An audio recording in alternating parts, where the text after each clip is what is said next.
Our last speaker tonight is Brandon Imp, class of 2017. Brandon grew up in Mount Laurel, New Jersey, and graduated from Cornell University in 2010, majoring in biology and minoring in theater performance. Brandon started at Robert Wood Johnson in 2012 and notably founded the LGBTQ student group and AMSA's Gender and Sexuality Awareness Week. In March, he will match into an internal medicine residency and focus on HIV primary care. He is thankful for the overwhelming support from his classmates, school, boyfriend, family, and friends throughout the years, especially the successful fundraiser that contributed to his med talk tonight. Please welcome Brandon.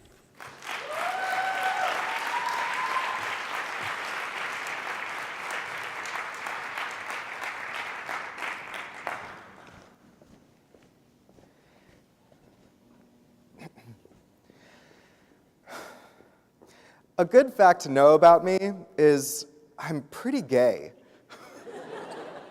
I like to think that my life is full of rainbows and sunshine and skipping unicorns.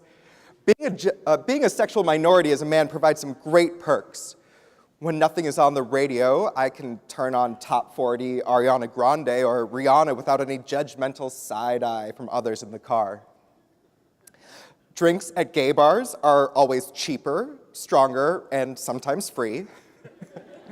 Friends can be easy to come by. Many of us can hang out in both the guys' and girls' clubs, whether they identify as LGBTQ people or as allies.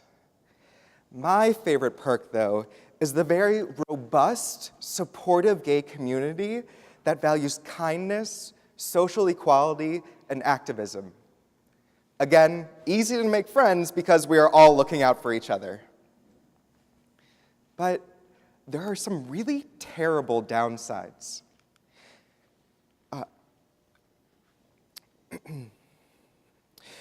Emotional, psychological, and physical abuse and suffering is rampant.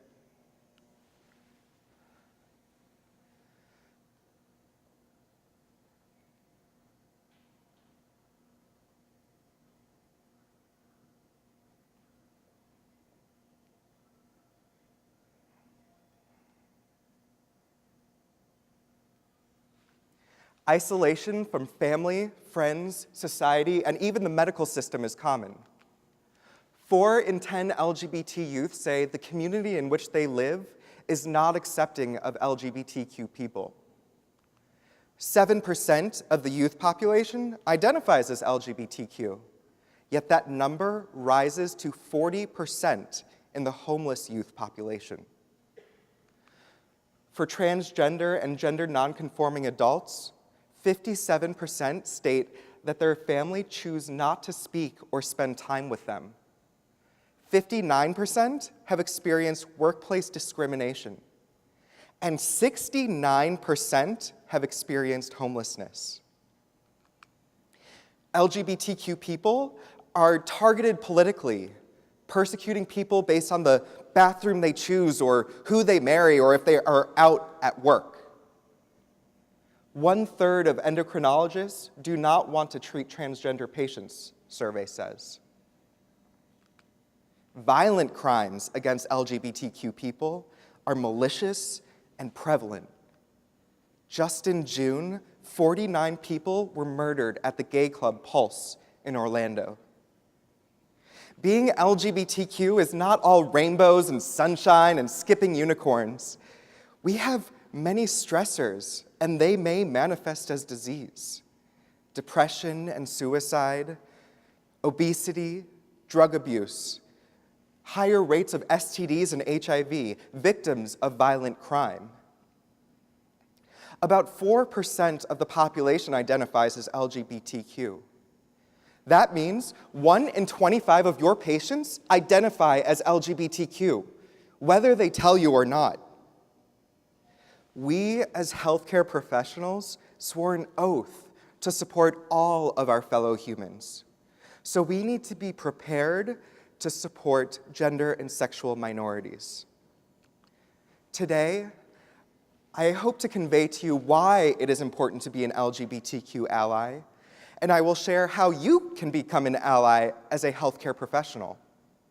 I will share how I became interested in LGBTQ health, how the institutional culture of Robert Wood Johnson has rapidly evolved, and easy steps to take to become an LGBTQ ally as a healthcare professional.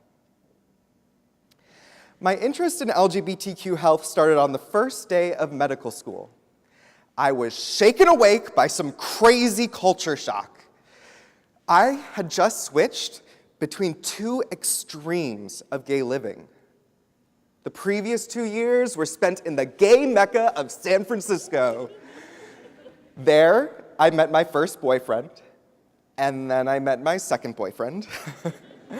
I went to my first Pride parade, met far too many drag queens, and overall just became really comfortable with including my sexuality as part of my identity. But then I left for the exact opposite experience. I arrived at Robert Wood Johnson Medical School, and to my surprise, there was almost nothing gay about it. The LGBTQ student group had gone defunct years prior. There was one other outgirl in my class, and she commuted from New York City because she did not want to leave her fabulous pre-medical school life behind. 2 of us in a class of about 140. I was worried and shocked and felt pretty alone. But I am a stupidly optimistic person who believes in a great big beautiful tomorrow, so I decided to do something about it. I went to the diversity office and met Cynthia Ferrer Cespedes. She told me about Sex Week during second year, our school's only remaining LGBTQ health education that started decades ago. I was impressed by Sex Week, but I wondered if it was enough. Over those first few weeks of medical school, I kept thinking, if I, as a comfortably out gay man and fairly social person, am having such deep culture shock, what are others experiencing who are less comfortably out, or possibly not even out? I met classmates who had never knowingly interacted with an LGBTQ person before. I do not want future students to experience the same culture shock, and I do not want my or my classmates' future patients to suffer because we are uncomfortable working with LGBTQ people. So, what could I do? And that question formed a snowball that turned into an avalanche of rainbows and sunshine and skipping unicorns pouring down on the medical school. And gradually, many people, students, faculty, deans, administration, welcomed the glitter bomb with open arms. I'm proud of what this medical school has accomplished for LGBTQ people and health education in the past 4 years. But please, do not be fooled by my stupid optimism for the great big beautiful tomorrow. There were many ideas that did not come to fruition, and some of the progress was not noteworthy. I've hosted lectures where 10 people attended. One of my movie screenings on bisexuality had 2 other people in the audience. Some considered it a failure, but I said I successfully reached 2 classmates. What I considered to be more of a failure, though, were the many ideas that got their spark of energy doused out by a resounding sea of neutrality or indifference.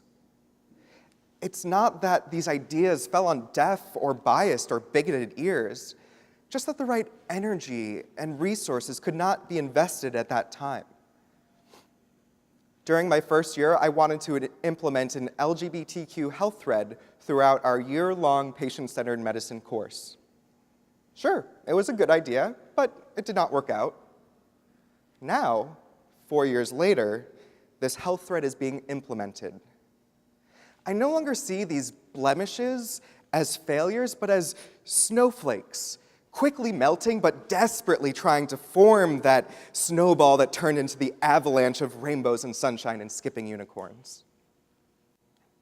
So now is the time that I tell you about Robert Wood Johnson's progress. This task could take all evening, talking about both the hospital and the medical school, So I'm just going to stick to some of my favorite highlights about the medical school. It started small and simple, working from the bottom up. In the first few months of medical school, I founded our Gender and Sexuality Awareness Week. The purpose was to gently introduce gender and sexuality topics, including LGBTQ topics, to the students in an extracurricular setting. And it was a pretty solid Michael Jordan slam dunk. One of the 5 events was a lunch lecture about alternative sexualities. She asked the audience, "What do you think people enjoy behind closed bedroom doors, besides traditional penetrative sex?"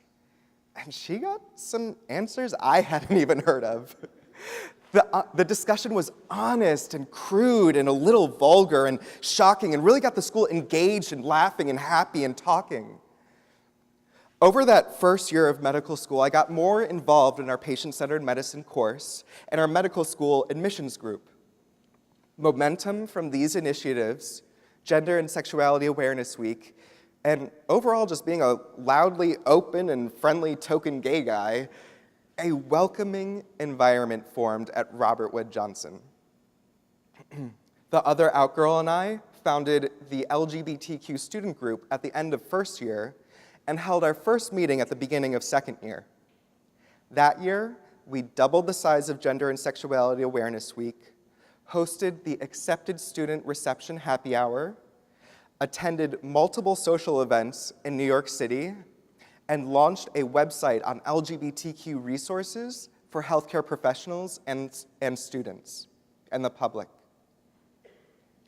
Over the years, I've seen a growing number of LGBTQ students per class, and they have carried on these efforts with remarkable success. This year, the students noticed a dramatic change. Change was coming from the deans and administration, working top down to meet the students, working bottom up.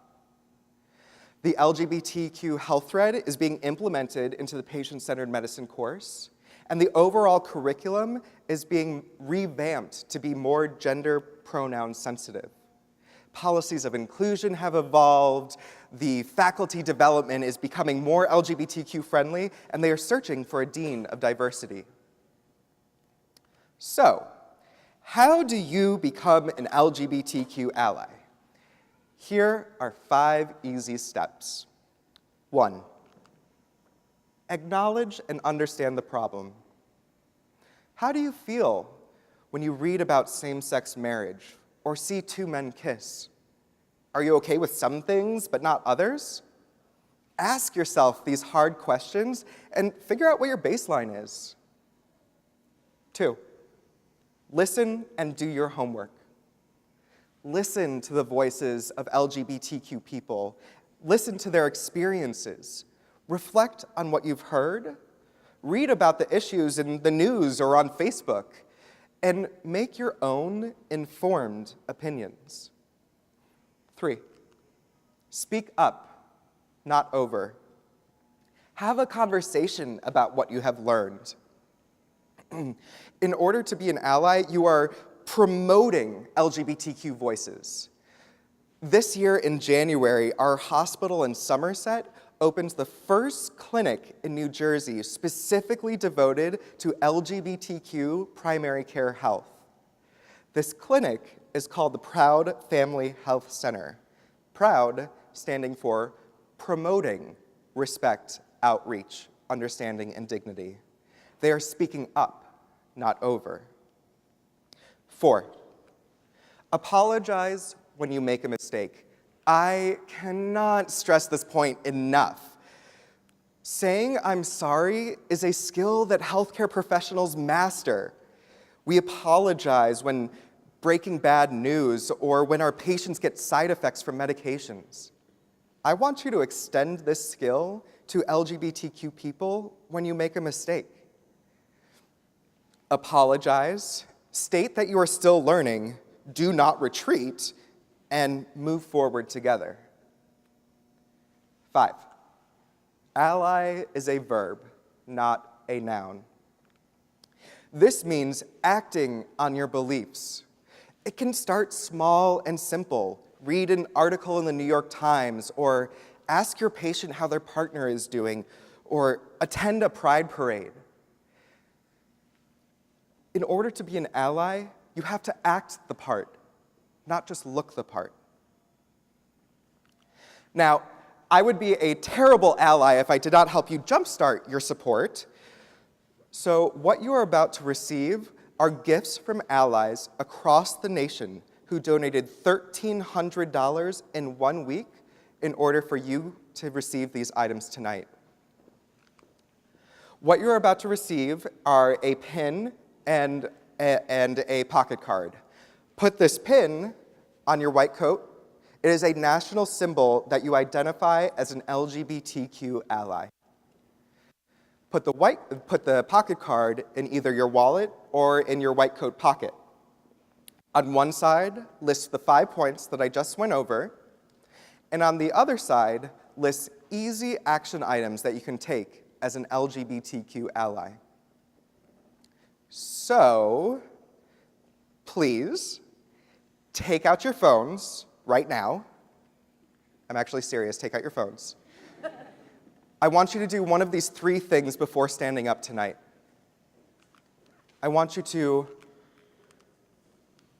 1, join the National LGBTQ Ally listing on the Gay and Lesbian Medical Association's website. This is a national posting of people who identify as LGBTQ allies and is a resource that LGBTQ people use to find welcoming physicians and healthcare professionals. 2, stay informed about LGBTQ health by signing up for the National LGBT Health Education Center's newsletter.